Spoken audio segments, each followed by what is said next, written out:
que o FBI foi fazer na residência lá na Flórida, uma das propriedades, né, do ex-presidente Donald Trump. Parece que chegaram lá, ele não estava em casa e confiscaram documentos. Foi isso que aconteceu? Pois é, olha, isso é uma coisa muito interessante, porque nunca tinha acontecido isso na história americana, né? Você teve o FBI, os relatos falam cerca de 40 agentes invadindo a casa, não é uma das propriedades não, é efetivamente a casa, uma das duas casas onde o presidente mora, ele mora na Trump Tower em Nova York, ali icônica na Quinta Avenida, e nessa mansão do Mar-a-Lago, que fica junto a um clube bem grande, bem bonito e bem tradicional aqui na Flórida, em West Palm Beach. E o FBI mandou cerca de 40 agentes numa ordem muito estranha, assinada pelo procurador-geral, pessoalmente pelo procurador-geral dos Estados Unidos, o chefe do Departamento de Justiça, Merrick Garland, que é muito conhecido aqui. Ele já tinha tentado ser nomeado para a Suprema Corte, não tinha conseguido a confirmação no Senado, e o Biden o nomeou agora Attorney General, Procurador-Geral. Ele mesmo assinou a ordem, vejam você, parece um filme de House of Cards. A ordem foi concedida por um juiz, que esse juiz tem uma história interessantíssima. Ele foi promotor no caso do Jeffrey Epstein, o pedófilo que cometeu suicídio dentro da cadeia, com as câmeras todas desligadas, que era muito amigo do Bill Clinton. Bill Clinton vivia frequentando a ilha dele, onde eram feitas orgias, inclusive com menores de idade. Tudo isso parece teoria da conspiração, né? Pois é, esse agora juiz, ele era promotor no caso que acusava o Jeffrey Epstein, pediu demissão, no dia seguinte ele foi trabalhar em um escritório de advocacia que defendia os funcionários do Jeffrey Epstein. E depois ele foi acusado, esse cara que agora é juiz, que acusou a ordem do Trump, foi acusado de vazar informações do caso para informações privilegiadas por Jeffrey Epstein. Parece um filme de House of Cards? Pois é. Qual é a acusação? E não existe uma acusação formal, existe uma coisa aqui chamada Presidential Records Act, né, a Lei dos Registros Presidenciais, que foi uma lei da década de 70 que diz que o presidente deve entregar os seus registros, os seus documentos para o Arquivo Nacional. Pois bem, já havia muito tempo que o Trump estava em discussão com o Arquivo Nacional de quais documentos seriam entregues e quais não. Muito recentemente o Trump enviou cerca de 15 caixas de comum acordo para o Arquivo Nacional. Agora, o Arquivo Nacional também tinha pedido que ele colocasse um cadeado no porão do Mar-a-Lago, da residência, onde ele mantinha alguns documentos. Eles pediram, olha, dá mais segurança para esses documentos. Eles foram lá e colocaram.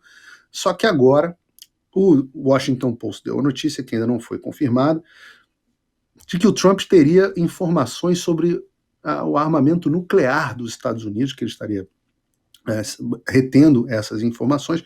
De fato, essas informações ainda não foram confirmadas. Está dando um bafafá aqui danado nos Estados Unidos. Obviamente, os apoiadores de Donald Trump enxergam nisso uma perseguição política forte contra ele. Muitos dizem que existe um movimento para tentar prender o Donald Trump, para impedir de disputar as próximas eleições.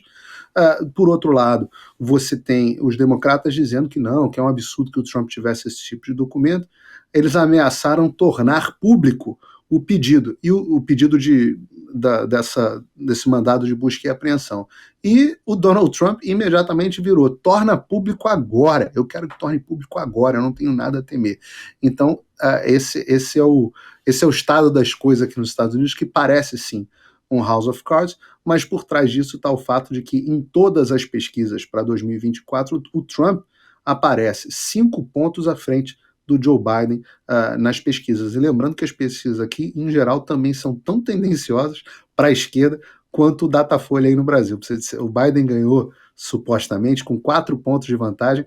A pesquisa do New York Times, a pesquisa da CNN, uma semana antes da eleição, dava a vitória do Biden por 14 pontos. No final foram 4, 10 a menos do que a CNN dizia. Essas mesmas pesquisas hoje estão dando Trump à frente com 5 pontos. Você imagina o desespero dos democratas. Qualquer semelhança com o cenário brasileiro não é mera coincidência. Agora, sabe o que me chama a atenção? É que os democráticos sempre têm essa carta na manga, né? Se não podemos derrotá-los, vamos tirá-lo do tabuleiro, vamos tirá-lo do jogo. É mais ou menos o que está acontecendo lá nos Estados Unidos, ou pelo menos Claro, tudo ainda está sendo arquitetado, porque a eleição ainda não chegou. Mas no Brasil, não duvide se você que está aí nos assistindo se deparar com notícias nas próximas semanas sobre a possibilidade de impugnação da chapa do presidente Jair Bolsonaro, sobre determinada irregularidade que foi apresentada à Justiça Eleitoral e a caneta de quem vai decidir é do ministro Alexandre de Moraes, que preside o TSE. Né? Não duvide se essa notícia aparecer na sua timeline, num portal de notícias qualquer, nas próximas semanas, Fabiana Barroso. Exatamente. Essa notícia, né, que tivemos que o Alexandre de Moraes é o relator da candidatura do presidente Bolsonaro, né, da chapa dele. Muita gente ficou preocupada, mas eu vou explicar. Isso tanto faz, porque como o tribunal, o presidente é o Alexandre de Moraes, e se for levado ao colegiado, quem desempata e quem dá a canetada é o próprio Alexandre de Moraes. Então é indiferente ele ser o relator, tá, gente? Porque a palavra final é do próprio Alexandre de Moraes. Então, se houver uma tentativa de impugnação, né, e depois também nos mesmos modus operandi que vem acontecendo, sem objeto, sem saber o porquê, pode ser, porque infelizmente agora a gente começa a duvidar dessa questão do judiciário. E lembrando, Paulo, você falou do Trump, mas teve uma presidente, uma ex-presidente candidata à presidência dos Estados Unidos, que ficou com os e-mailzinhos, né, e destruiu os e-mails, né, o pessoal democrata. 30 mil e-mails. Então, pois é, você vê como a mídia não noticia as coisas de forma correta, porque ela fez o quê? Ela foi lá e papum, apaguei aqui, igualzinho a nossa história também dos logs, né? Cadê os logs? Apagaram, gente. Então, é assim que funciona o sistema, e o sistema é bruto. Essa questão do Alexandre de Moraes relatar... Não, perdão, eu só ia dizer, esse caso que a Fabiana está se referindo foi a Hillary Clinton, que no momento em que ela era secretária de Estado dentro dos Estados Unidos, ela ilegalmente arquivou as mensagens dela como secretária de Estado, ela arquivou num servidor próprio, pessoal. E quando pediram para verificar, para investigar o incidente que tinha acontecido em Benghazi, que até tem filme, né, do Michael Bay, se não me engano, 13 Horas, é o nome do filme Michael Bay, quando pediram para investigar o caso, investigar o que aconteceu, a Hillary Clinton, que armazenava os e-mails num servidor dentro da casa dela, o que era ilegal, ela recebeu uma intimação e apagou os e-mails. E disse, ops, apaguei. Eu não sei, isso me lembrou bastante o caso do log do hacker das urnas eletrônicas, que também foi misteriosamente apagado. Tem muita semelhança entre Brasil e Estados Unidos. Eu sempre falo que quando eu vejo os filmes, parece que eu estou vendo a versão dublada da Herbert Richards 2 anos depois, como era antigamente, quando saíam as fitas, né, aí no Brasil, sempre com atraso em relação aos Estados Unidos.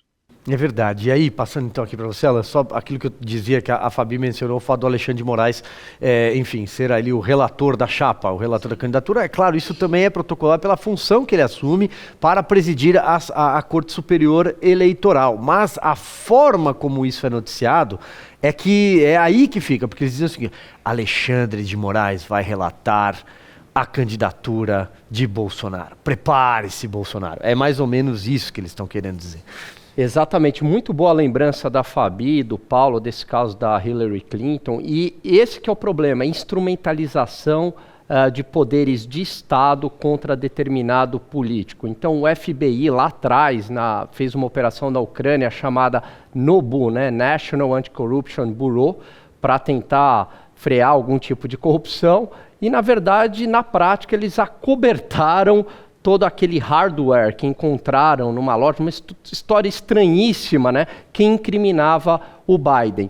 Não só o FBI tentou acobertar isso, e aí o que é mais preocupante, a própria imprensa durante a campanha eleitoral dos Estados Unidos, Biden e Trump. Inclusive, voltando ao início do programa, uma exclusão do Twitter de um jornal com selo verificado, selinho azul, New York Post, excluíram a reportagem que dizia dos supostos escândalos de corrupção do Biden. Então é um consórcio só, são instrumentos de estados aliados aí com a imprensa, e como o Paulo bem lembrou, e você lembrou também, Silvio, quer dizer, a semelhança com o Brasil é nítida. A diferença é que aqui sempre chega com certo atraso, né? O Paulo vê um pouquinho na frente, ele está lá, né? E aqui no Brasil demora um pouquinho para chegar, mas a gente já sabe o que vai acontecer, Não né? sei se é por causa do calendário eleitoral Sei. ou porque copiam. É. Mas né, alguém está sempre de olho lá para cima no mapa.